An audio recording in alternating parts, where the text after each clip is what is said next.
مرحبا بكم في فيديو جديد. اليوم باش نعملو كعكة العنبر حلو من حلو العيد. دونك باش نعمل 300 جرام لوز مرحي، اليوم 150 جرام سكر محور، وجوز ابيض عظمة، ونكهة العنبر. وانا قررت اني بالنسبة لنكهة العنبر الساعة قبل نجم نعوضوها بماء زهر ولا بماء ورد ولا حتى بشوي فاني، ما يوليش اسمه كعكة عنبر يولي كعكة وكاهو. ما اذا ما تشهيين ونحبوا نعملوا معناش نكهة العنبر نجم نستعملوا وين موجودة نكهة العنبر عند اي واحد يبيع مستلزمات حلويات. وقررت اني نحشيه، باش نعمل منه شويه محشي بالبيستاش شويه محشي بالنوازات. دونك جبت الفستق، زدت 80 جرام فستق عليها 30 جرام سكر محور، ونفس الكميات بالنسبه للبفريوه كيف ما تعودنا. المقادير اللي قلت لكم مكتوبين اللوطه في صندوق الوصف. نتعديت على طريقه التحضير. جبت اللوز متاعي والسكر المحور، نجم نعاودو نغربلوهم ولا نصفيوهم مرة أخرى. أنا استعملتهم ديريكت خاطر ديجا مغربلتهم قبل التصوير. دونك جوست معناتها غربلتهم قبل نحطهم قبل ننزلهم يعني. وهنا حطيت اللوز على السكر، حركت مليح، ومن بعد حطيت نكهة العنبر، ومن بعد نزيد أبيض العظمة. أبيض العظمة ما تزيدوش ديريكت، فرد مرة أبدو زيدوا بشوي ولموا بشوي ولموا للي تخلطوا للتكستور اللي حاجتكم به. باهي كيفاش نعرف اني انا وصلت للتكستور الباهية؟ لازم تاخذ طرف من العجين وتعمل في شكل كورة وتنزل عليه بايدك، معناها تنزل هكا تحطه على الطاولة ولا حاجة وتنزل عليه بايدك تفطزه شوية. اذا البات متاعك تشقت عملت شقوق معناها راهو ناقص تزيدو ابيض عظمة. واذا البات متاعك او اذا شقت زيدوه شوية ابيض عظمة، سينو لازمكم تزيدوا ابيض عظمة بشوي. ما لازمش يولي يتلصق في ايدك، لازم يبقى ديما ما يتلصقش في ايدك. وديما نغلفه بربي سلفان. ونفس الطريقة عملت بها البفريوة والفستق، زدتهم نكهة العنبر. تنجموا ما تزيدوهاش باش تبقى نكهة الفاكهة اقوى. هذه غلطة انا عملتها. بعد لميت ابيض العظمة وكيف ما تفهمنا كل ما لسه في حطيت ابيض العظمة مع اللوز لازمك تغطيه مليح مليح بالسلوفان ولا تحطوه في وسط ساشي اليمونتير عادي، مش لازم عليه بابي سلوفان. المهم لازم تلموه على الهواء خاطر هو يشيح في الهواء. و التكستور متاع اللوز بالفراولة لازمهم يكونوا طرا ما يتلصقوش باش نجمو نحلوهم بوضع. هنا نحضر في الديكوراسيون. هو نورمالمون يتزين بالفستق.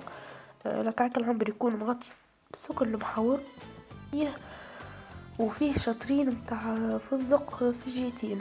انا بما اني باش نعمل حشوه متاع فستق وحشوه متاع بفريوه وباش نعمل كعبات ما في وسطهم حتى شيء، دونك قررت اني باش نزين متاع البفريوه باشطار بفريوه ومتاع الفستق باشطار فستق.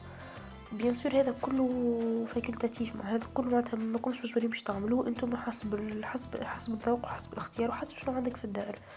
تنجموا حتى تحشيوه بالكاكاويه بالجلجلان باللي تحبوا. وهنيا جبت السكر المحور غلبرته هكا باش نستحقوه من بعد باش نحطو فيه كعبة الكعك الواقع، كعك العنبر سامحوني. وهنايا حلينا في الاول اللوز بشكل بودان غليظ، ومن بعد نزلنا عليه حليناه باش نحطو في وسط البودان الصغير اليوم تاع الفاكهه، ونحلو الفاكهه في شكل بودان بنفس الطول متاع اللوز، نحطوه في وسط بعضهم نسكروا على الفاكهه باللوز الابيض. اهم حاجه انه تكون اللوز الابيض مغطي الفاكهه بكلها باش ما تخرجش الفاكهه لبرا. اذا تحبوا بالميزان بالضبط لازمكم الكميه متاع اللوز بتاعكم من بعد ما تخلطوه بالابيض العظم لازم يكون الميزان متاع اللوز دوبل ميزان الفاكهه. يعني مثلا كان انا جبت الفاكهه المخلطه بابيض العظمه هذيك 100 وزنتها نلقاها 100 جرام، نجيب اللوز الابيض متاع خلط ابيض العظمه نعملو 100 جرام، ناخذ 200 جرام سامحوني. الفاكهه تكون اشطر اللوز الابيض، معناتها اللوز الابيض ديما يكون فوا 2 من الفاكهه. وكيف تعودنا لي زاسوس كلها مكتوبين في صندوق الوصف. هنا كيفاش نحضر نقص اولا الكعبه توزن 20 جرام انا وزنتها، ومن بعد كيف نقص نسكر الجناب باش تبقى الفاكهه لداخل واللوز يخرج لبرا. نعملها في شكل كرة، ومن بعد نجيب اي حاجه كيس ولا غطاء ولا حاجه ننزل بها باش تتفطز شويه، ومن بعد نعمل فيها النقبه كيفاش نعملوها. انا نستعمل القمع هكا اللي يبدا شويه من اللوطه ننقب بيه النقبه نتاعو بارفي وتجي مزيانه على الاخر. وكيف ما تفهمنا الكعبه توزن 20 جرام. ما عندكش ميزان هو المستحسن ميزان باش يجوك كيف ما عندكش ميزان انت البودان تاعك كله بريسك نفس السمك بريسك. دونك انت تقص الطرف وتعمل كرة وتشكلها وتشوف كان الكعبة متاعك كي توصل الكعبة متاعك عجبك حجمها، تقص الأخرين بنفس الطول، معناتها تقول كيف ما أنا توا نعمل، أنا سي بون معناتها وزنت الطرف لقيتها 20، من بعد خذيت نفس الطول متاع الطرف هاكا وقصيت الأخرين. دونك انتوما كي تلقوا الطرف اللي معناتها تقيسوا طوله وتجربوه، كان وصلتوا لحجم الكعبة اللي حاجتكم بها تبقوا الطول هذاك تخدموا بيه على طول البودرة. بالنسبة للتزيين كيفاش نجم نلصق الفاكهة، أبيض العظم، نعمل أبيض عظم مع الكعكة بتاعي ونعمل الفاكهة. بعد ما نلصق الفاكهة نحطها في السكر المحور وتطيب في فور 180 درجة لمدة 10 دقايق. ما تفوتوش. أنا لهنا نسيتها خاطر كنت نعمل فيها مع حاجة أخرى، اللي هو فيديو جاي إن شاء الله باش نحط لكم غدوة. كنت طيب فيها مع حاجة أخرى دونك تلهيت، فزيدت شوي في الوقت فتشقت شوي. مي باش نقول لكم حاجة، كيفاش تعرفوا اللي هي تشقت لخاطر زادت تطيب ولا تشقت خاطر نقص عظم؟ كي تبدا تشقت خاطر زادت تطيب تتشقق من برا، مي كي تحطوها في الحكايك وتخبيوها وتجيو تاكلوها تلقوها من داخل طرية برغمها مشقة.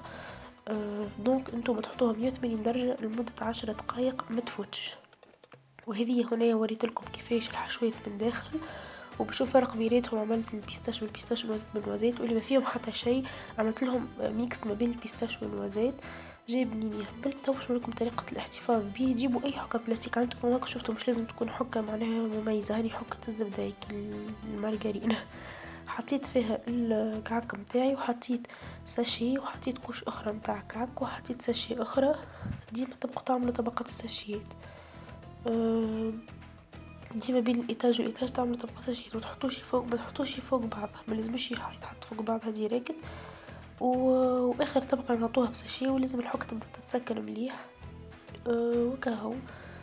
وهذه طريقة التخزين. نتمنى الرسالة تكون عجبتكم واستفدتوا منها. كيف ما قلت لكم المعلومات اللي عطيناهم في الفيديو الكل تلقوهم موجودين في صندوق الوصف اللوطة مع الحكارات الكل. نتمنى الرسالة تكون عجبتكم وتجربوها وتخليوا لي رايكم في كومنتير وتعملوا لايك الفيديو باش تشجعوني.